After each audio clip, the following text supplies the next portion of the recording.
Hey guys, welcome back to another episode. This is not a preferred episode that we like to work on, but it's necessary. So what we have here, this is a recently finished floated vinyl flooring that we worked on and at my buddy's house. And right before he left for another city, we heard the foundation crack open underneath and the tile that we floated on underneath popping up. So I don't know if you could tell from the camera angle, but we have a little bit of a hump right here. So what we're gonna do is we're gonna peel back the vinyl, the floated vinyl layer, so that we can expose the tile underneath and kind of fix the underlying problem and reset the floated tile floor. So that's what we have for you today. Enjoy.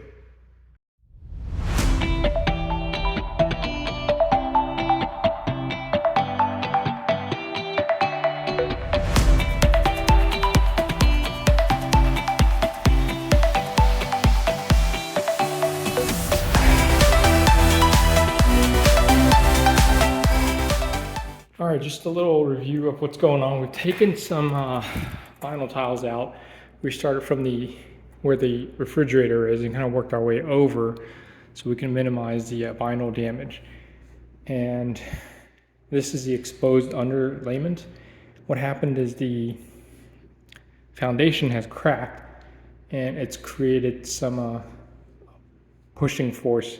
It's exerted some force against the tiles, and that's why the tiles kind of propped up, and as a result it's translated upwards through the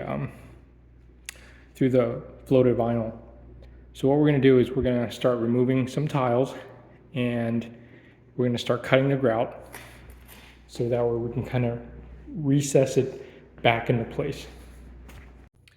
So I'm going to do a quick 2-minute take and showing you what I'm doing. All I'm doing is cutting out the grout and giving the tile enough room to kind of go back into where they were before. So I think the whole purpose of this exercise is to show just how little you have to remove to accommodate the expansion and contraction issues during foundation settlement. So here we go.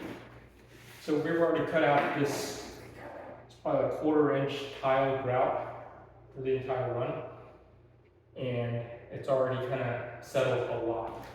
So now we're going to work on this side and kind of give it more room.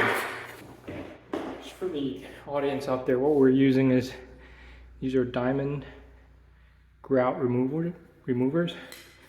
I think this is carbide tip removers, and the oscillating action just kind of fractures the grout out of the hole.